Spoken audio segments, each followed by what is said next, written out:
the Sixers. So, Shannon, tell me, what did you learn from this game? Well, Skip, I thought the Lakers were lethargic the whole night. They had a tough time dealing with Joel. I thought Joel Embiid was going to go for about 50 because in the first quarter, Skip, they had no answer. What did he have, like 13 points in the first quarter? He was getting whatever he wanted. He's a load.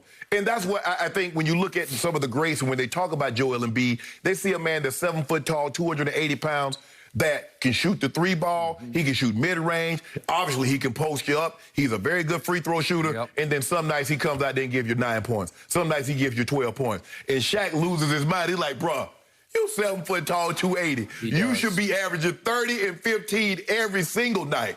And so I think that's a lot of the frustration. And I thought he was going to go for 50 last night, Skip.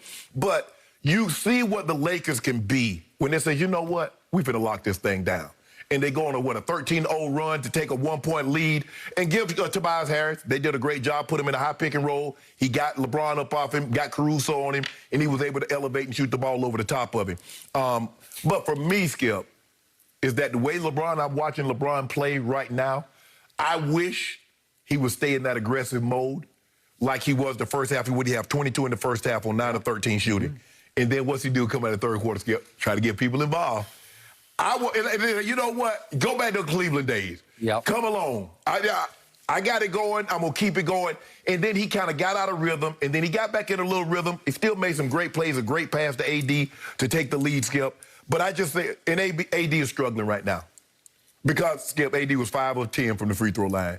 And that's when you know a guy's struggling, because when there's no contested shots, nobody banging against him, and he's struggling putting the ball into the rim from the free throw line, that lets you know he's struggling shooting the ball. And this is not the AD that we're used to seeing. He's still impacting the game in other ways, but AD is better than this offensively. But I like the fight that I saw. It shouldn't have come to this. They should have been.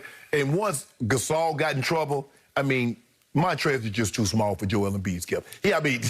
He can't do it. I mean, you do all you can, but that's a big man.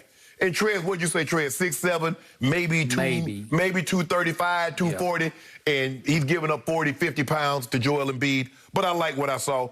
They got a game tonight. The question is, Skip, LeBron played, what, 38 minutes last night, almost 39? Is he going to play tonight against Detroit? Considering that they got a Saturday night in prime time against Boston, and then they got Atlanta. So it's going to be very interesting to see, because LeBron has played all 19 of the ball games where I was like, I'd have told you, ain't no way he taking that. He should sit tonight. For his sake and the long-term health of his team's sake, the mental health, he should just take the night off. Skip, you know what I was thinking? I was looking at the schedule. I was like, damn, they're playing a lot of games. They really playing every other day. Well, they have to. You know why? You got to get that money. We got to get that money. Okay. I hear everything you just said, but before I address all your points, I got to go back to the flashpoint of this game for me, which came in the third quarter.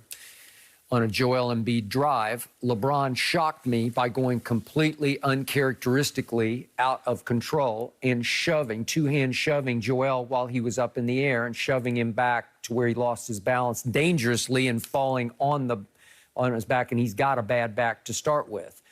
LeBron got a flagrant foul for that, but to LeBron's credit, that's his first flagrant since 2014. Right. He's had 6 total flagrant fouls, and what are we in, year 18? Yeah. Okay, 6 in 18 years. That's pretty good. Once every 3 years. Okay.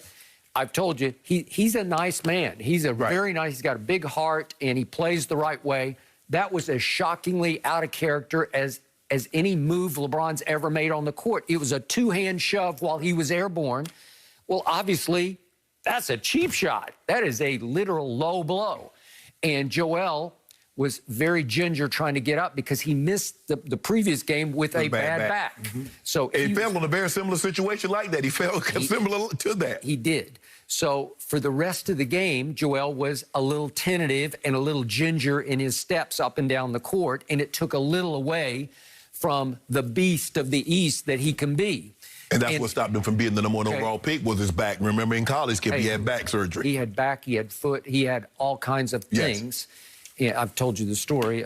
Somebody high-placed in the Sixers called me to ask me, hey, we know about all of his injuries. Do you think he can play? Because they know I watch it closely and that I have gut feelings. I said, absolutely he can play if you can keep him healthy, but I don't know if you can. Right. Well, so far, barely so good, because you know what's happened even against Kawhi 2 years ago in the Eastern Conference Finals.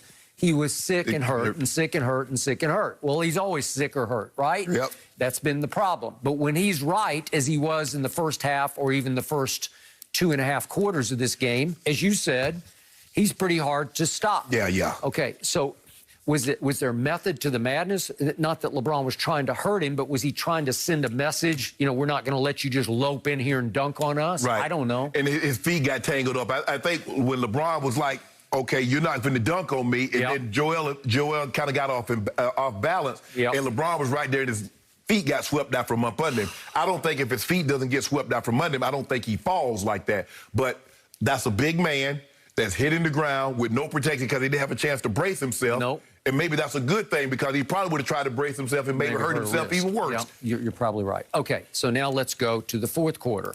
You're right. The Lakers look sluggish and lethargic, even for the first, I don't know, let's do 7 minutes of the fourth quarter. Yes. Because at the 5:21 mark, LeBron departed. Yes. And I thought it was for good. Yeah. I thought they just said, okay, that's enough. Right. We got a game. Come over here, sit down, take the rest of the night off. At that point, they were down 12, and LeBron had missed 3 free throws in the first part of the fourth quarter. He'd made 1 3. He was 1 of 3 from the field and 4 of 7 from the free throw line. And it wasn't enough to get them back in the game. So they're down 12, and immediately Tobias Harris hits a jumper, and they're down 14 with 5 minutes left. Right. When you think it's over? Right. Okay, what do I not love about the Philadelphia 76ers? I love Doc. I love his impact that he's going to have on this squad. Right. But they don't have a pure point guard because Seth Curry is more of a 2 to me. Right. And Ben Simmons is some hybrid, point forward. Right. But as far as some Rondo-esque point guard who can get them set and get them some fairly easy looks and baskets, they don't have it, and they fell completely apart down the stretch on offense. Because, Skip, they really don't have a guy that would accept. I mean, Tobias Harris went and got his own shot last night. He did. But if you throw the ball to Joel Embiid, I can double him in the post. I'm not worried about Ben Simmons shooting. I'm not worried about him driving because you don't want to go to the free throw line. So basically, you got to worry about Seth Curry spotting up. And see, that's what happened with LeBron. LeBron probably should have fought over that pick so he doesn't get the smaller Caruso on him. I'm glad you brought that up. If we could see this, this is my pet peeve about the whole league. Today, everybody just switches like it's you can fight over it. Yeah. Because who do I want on Tobias on the last shot? I want LeBron James. I want him to shoot over 6'9" as opposed to 6'3", 6'4". Okay, here we go. And LeBron, don't just switch it. I think the thing was, Skip, is that they saw Seth Curry. And Seth Curry is shooting a pretty high percentage from the three-point line. Not last night, but no, he wasn't last night. Yeah. And so I think that's what scared LeBron, and he waited maybe a tad too long to probably try to go get the double team. Okay, so what's Tobias get away with? A little shoulder bump on Caruso, who's just too little. Not that he's a little man, but he got bumped off to create space, and he goes up and he swishes it. Right. If LeBron fights over the pick, and I don't even think it wouldn't have taken that much effort just to jump through the pick and stay on him. I'm not sure Tobias can make that shot over 6'9". Yeah, that'd have been very interesting to see that, but give Tobias credit. He got to the spot that he wanted to be, Skip. He elevated, and it was pure. It wasn't no bounce, hit the rim. It was I thought it was short. That's how pure it was. I thought the ball pure. It was. I know when it left his hand, I thought it was short, and it swished. Okay. So, give them credit, Skip, but I like what I saw from the Lakers fighting down. And Doc mentioned it. Doc said, hey, I'm proud of my team. We won the game. But what that team showed you is that they're the champions for a reason. They showed a lot of fight. Go on a 13-0 run, Skip. Give them credit. But like I said, I'm anxious to see what LeBron does tonight, considering that they got a primetime game against the Celtics.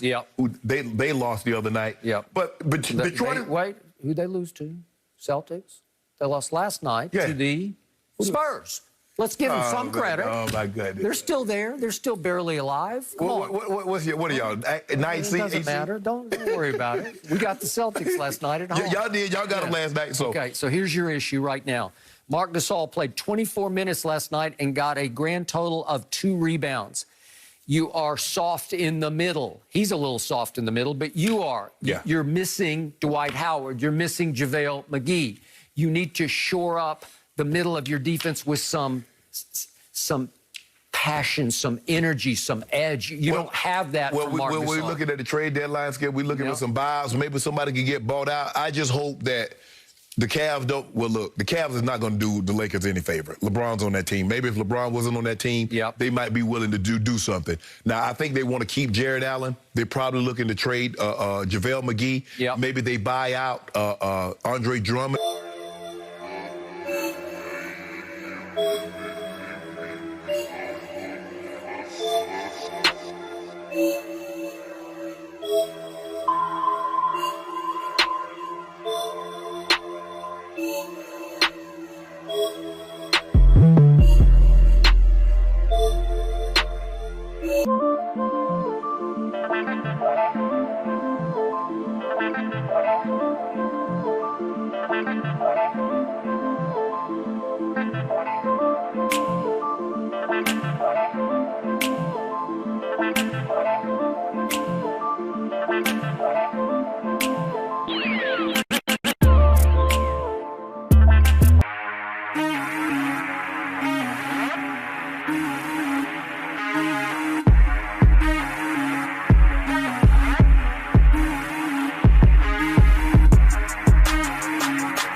You know what? Go back to the Cleveland days. Yep. Come along. I got it going. I'm going to keep it going. And